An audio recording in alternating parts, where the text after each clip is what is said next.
Welcome to Beyond the Walls podcast. I'm your host, Kylie, and I want to share through personal experience and life lessons learned about personal walls that I have overcome and overcoming still, and to give you hope and tools to go beyond your walls too. Let's get started. So last week, my mom, who is an avid listener of this podcast, hey mom, reached out to me after my latest episode. And the topic that I was talking about was just our basic relationship to painful situations and how we just react to just the pain themselves and how we resist them or embrace them. I would say definitely go back and listen for context. That'll help a little bit. But even if you haven't listened to it, this will still make sense. But I was sharing on a high level of just like an overview of the Twilight Zone era that time of my life was. And so many stressful things happened to us in a short period of time. But she couldn't remember one of these situations that I just briefly mentioned, which was an ambulance situation with my son, Tim. And so, as you can imagine, as my mother and a grandmother, she was so concerned that she had either not known about it at all or had not remembered such a serious event in our lives, such as being sent to a hospital in an ambulance. And that was very concerning to her. And so she had reached back out to me and was just like, what is this situation that I have forgotten? How could I forget something like this? And so I briefly, just refreshed her memory of what happened and what I could remember at that time. This was over 7 years ago. And I definitely told her about it, we realized, through our memory, and she could faintly remember it. But it was so long ago, and Tim was around 2 at the time, and he had been starting to get sick. It was on a Saturday. It happened really suddenly. So I don't even think I told her that he was sick. But by the second day, he got super hot, had a really high fever, and was starting to have really shallow breathing, and he was really limp and lethargic. So we rushed into the hospital that was closest to us at the time. We're new to this area, so we'd only lived there for a few months. And so they ended up putting him on oxygen and some IV liquids, and he was basically stable. There wasn't anything alarming, he was just fighting a virus, but they did want to keep him overnight for observation. So unfortunately, though, we were at a hospital that did not have a pediatric unit. And so they told us we had to get transported to CHOP Hospital, which is downtown Philadelphia, and we had to go by ambulance. So we weren't panicking, it was alarming and concerning, but he got the help that he needed, and the doctors were not significantly concerned. It wasn't going to be something major, just needed to observe and give him time to recover. So, in those moments, we weren't panicking, but we also were really busy with logistics. And so I don't think I even really made any phone calls in that immediate moment, as we're just trying to figure out, where's our daughter going to go? Do we all try and stay? Who's going to stay with Tim? Who's going to take care of Lily? This was a Sunday, so then the next day was going to be school, and my husband had work, and just there was a lot of logistics and things that we're going to need to get taken care of in the immediate. And I'm super grateful that I did actually had met enough women at the church that we were a part of at the time. So while I was waiting for transport, I did let people know, in my immediate circle, of it would have been nice to have somebody be physically present with me. And so one of the women came to the pediatric hospital once we got transferred, and it was super late at night, and she just came and visited with me. We prayed together, and that was encouraging. And so I wasn't completely alone. So that was the ambulance situation. So when my mom and I were talking about it, our conclusion was that most likely I had probably only called her the next day once we were home and settled and the crisis was over, and I'm sharing it from a non-crisis way and just kind of a matter of fact, here's what happened. This was crazy, but we're all good. And so therefore, it didn't really land in the same way for her memory and experience of it being this tragic, dire, stressful situation, which would make sense. In her memory, it was just kind of this Oh, yeah. Like, I guess you did mention that one time, kind of a moment. But it got me thinking about just how difficult it is for us to share our lives accurately and to hear about other people's lives accurately, right? Like, even under the best of circumstances. So, my mom and I'm very lucky to have a very supportive, open, safe relationship with her. We have lived like far apart, states apart for a long time. Actually, when I got married, we moved to a different state than her, and we've never lived in the same state since. But I know that if I needed something, I would only need to ask her, and she would be on the next flight. Like when I had my babies, she came and stayed with me for 2 weeks, maybe a week for the second one. I don't know. Long enough. It was amazing and fantastic. And, there was a real crisis and some kind of situation that we really needed, she'd be there in a heartbeat. And so, we got a chance to kind of talk through like, boy, what was your immediate, reaction? What were you thinking? Is there anything unresolved? Are there any hurts or worries that we need to get cleared up? Part of the thinking that it made me think for myself personally is just how easy it is for us to not share with others things at all, right? Or we can share them in a non crisis manner, which will get us a non crisis response. Or we tell bits and pieces to different people, which makes it really easy for people to not assume a crisis or hear a crisis or respond to crisis. So when my mom and I got a chance to talk and just kind of hear her initial reaction, she said two immediate things happened in her mind. The first one was just fear and doubt that what if we weren't as close as she thought we were? Was there something in our relationship that was keeping me from coming to her in my time of need? Had she failed me somehow as a mom and as a friend, that I didn't look to her in a supportive way, or that she wants or thinks that she does? Like, is there something that we're not on the same page? That I felt like I needed to protect her in some way, or I couldn't share with her what was really going on, that I don't want her help. The second thing that came to her mind was that she went to fear and doubt of her own abilities, that maybe I had told her and she ignored me. She didn't realize how hard life was, and I had been asking her for help, but she couldn't hear me. And so she wasn't there for me. But maybe I was asking her and she had somehow let me down. Not because I wasn't letting her in, but because she was too busy to hear my call for help. I share all of this and in this way, in this kind of detail for you guys, so that you can just hear, hopefully, situations that you've been in like this. Like, this is so typical of our lives and how we hear information and what we can feel, right? We can feel so discouraged and immediately defeated, or we're just constantly filled with doubt that people really do care for us and want connection with us. So I hope that you can relate and put yourself in this situation. I'm sure that you have had similar experiences being on either end. I also wanted to share with you as an example of what the real conversation looks like. I really appreciate the way that she handled the situation. She heard something and immediately was attacked with doubts and fear and judgment. And instead of giving into them, jumping to conclusions, making assumptions, or even accusations of herself or of me, she simply reached out and said, I don't remember this event. Tell me again what happened. How did I miss it? It was not a wound for me. So it was easy to respond with grace and compassion and remind her of the situation without feeling any of those judgments or shames or fears. Upon further conversation, she was also willing to share the emotional roller coaster, that she went through. And I was able to reassure her that neither of her fears were true.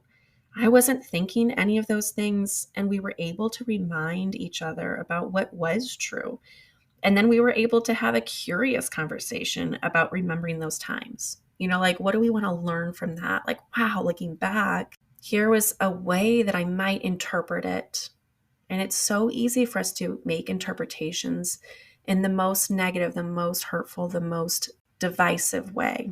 But it's not the only way. Had she not come and talked to me about it, it could have turned into a wall of hurt or disappointment, of fear and rejection on her side. But she was willing to put that past, those fears and those concerns, to be able to get them cleared up so that we could have an honest conversation.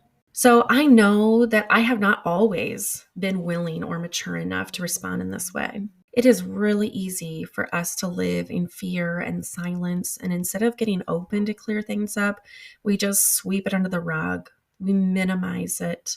We let it stay a wound. We let it create separation and division.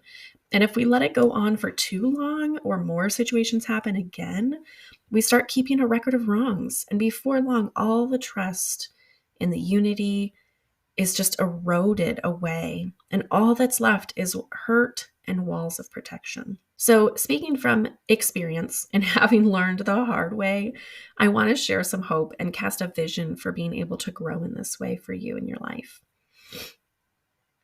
If you're good at this, then this is going to be some great reminders for you. And if you're not yet, then I hope that this will give you some tools and some baby steps to start putting into practice. So I want to share first from my perspective, right? The one who is stressed and in need of help. Looking back on that time and after the fact, I think of a few possibilities of what was happening for me in that moment or has happened in similar situations. I think one, I'm able to look back and think like, was I even in a position to know how stressed I was, to even share in a way that others could hear my stress and to step in without asking? Did I even ask? Did I even know what I needed or that I needed anything? Over the 2-year period that we lived in Philadelphia, let's say like 10 stressful things happened to us. And they ranged from like just daily logistic stress to an existential crisis. And I think, was I sprinkling information across a large group of people, or was I sharing all of it with a few people who would have even had a chance to pick up on the level of chaos that was going on for us? It's a lot easier for someone to hear about your bad day and not see the need to step in and offer to help. But if someone hears about 4 stressful things happening, it's a whole lot easier to pick up on the overwhelm and the need for support.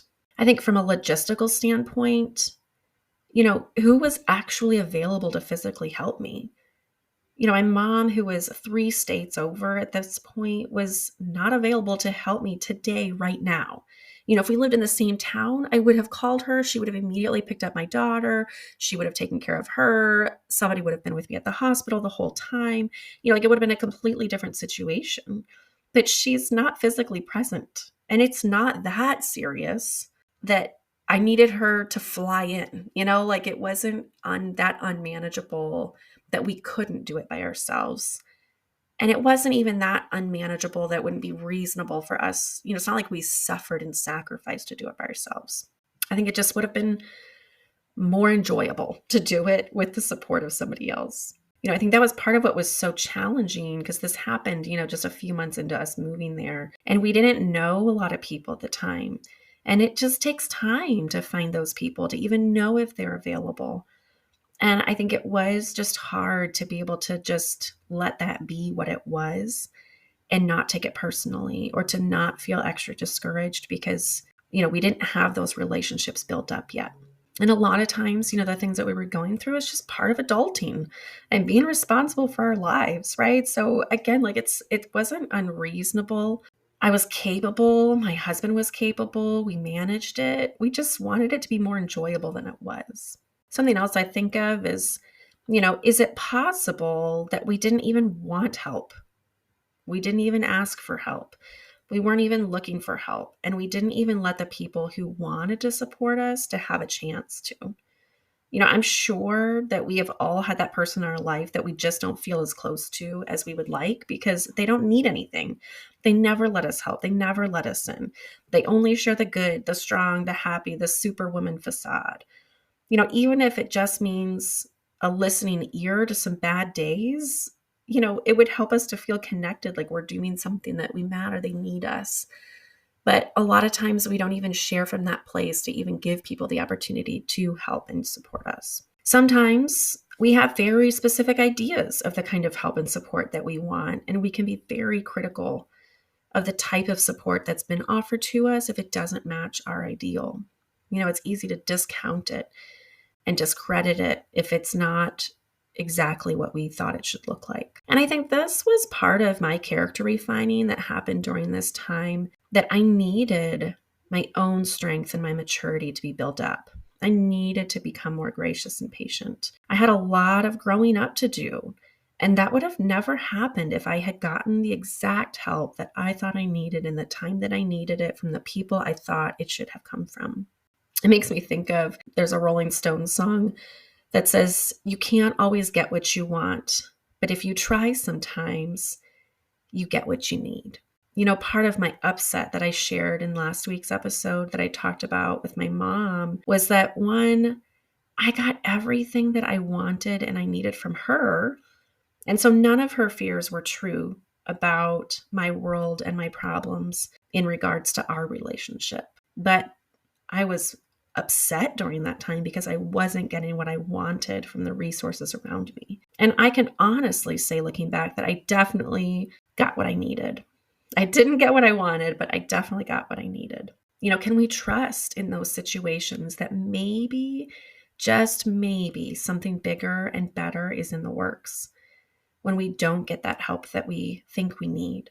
The help that we think we need in that moment is not always what's actually best for us. And we won't know what it was until we're on the other side of it. You couldn't have told me while I was there the good that was going to come from it, the good that was going to come from that pain, from the struggle, from the wrestling, that I can look back on it now and I can see those good things. I had some tough lessons to learn. And if it had gone the way that I wanted it to, I would have never learned them there.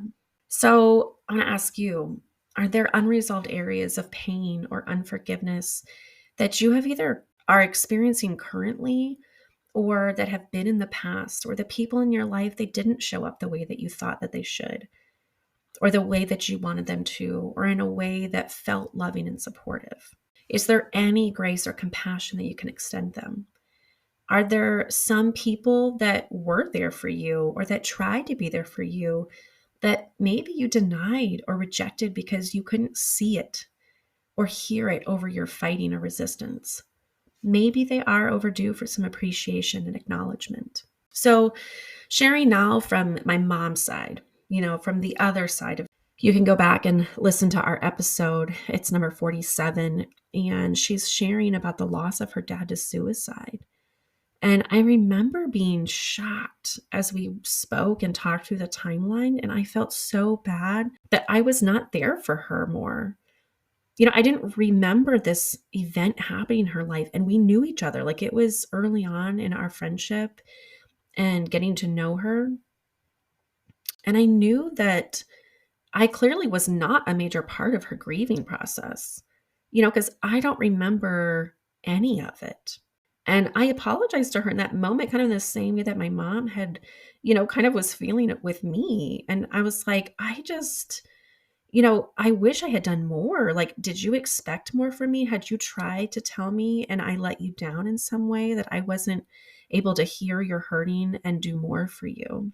And I'm so grateful, she didn't have any of those memories either. And it was interesting too, that, as we were looking through the timeline of like, why wasn't I more attentive? Like, how did I miss such a big event in your life? And I think, one, I hadn't really lost anybody that close to me before. So I didn't have personal experience or already like any personal knowledge about that.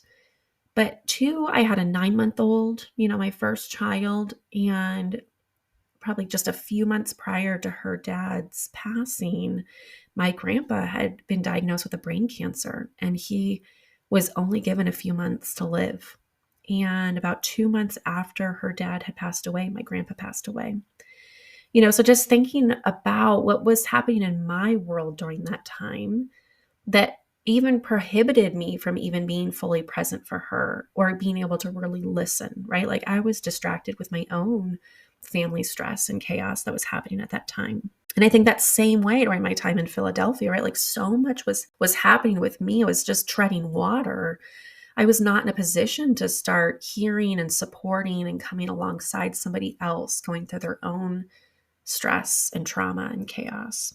I think sometimes we are just purely being selfish and consumed with our own world, and we could do more for people if we weren't so focused on ourselves. Sometimes we aren't mature enough to handle coming along somebody during their particular season. Sometimes there really is someone better to meet the need that's more prepared and more capable. But sometimes we assume someone better is able to meet the need and there really wasn't. Or we think that somebody else is there for them and they aren't. Sometimes we're just so quick to devalue what we can offer and we cut ourselves short from being able to do more. Sometimes we have a hard time reading between the lines and we are listening, but we aren't really hearing.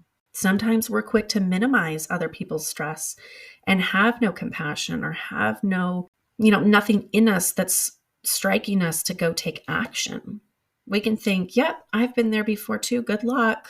I did it alone, so you can too. You're not really asking me for help. You're just, yep, I get it. It's stressful. Good luck. Sometimes, like I was mentioning before, like if we haven't gone through the specific situation that somebody else is experiencing, we're really bad at judging even how much somebody needs support during that time or what we can offer. We really don't understand what others are going through often until we've gone through it ourselves. I think how much easier it is to step in when someone is going through something that you yourself have gone through. There's a real aspect of deeper understanding without explanation.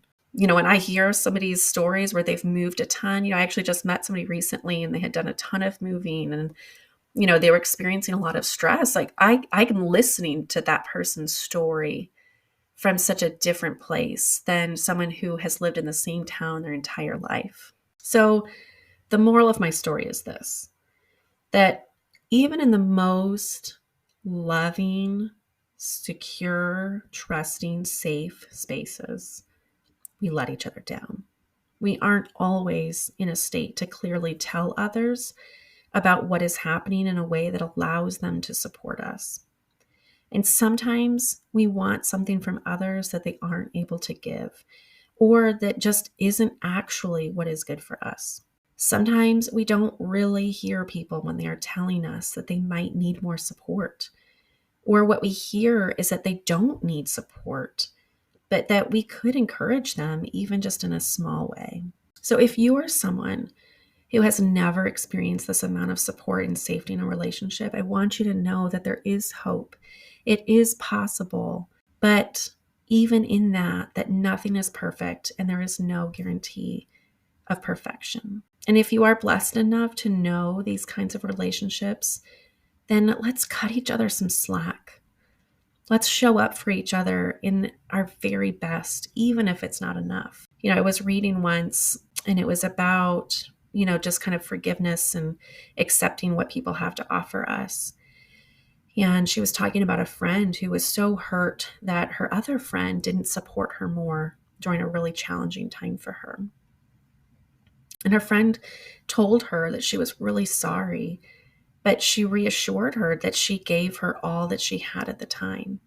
This other friend was also going through a really hard season, and all she had to offer her friend was 20%, but that she gave 100% of that 20% that she had. So just remember that we can't always get what we want, but if we try sometimes, we just might find that we get what we need.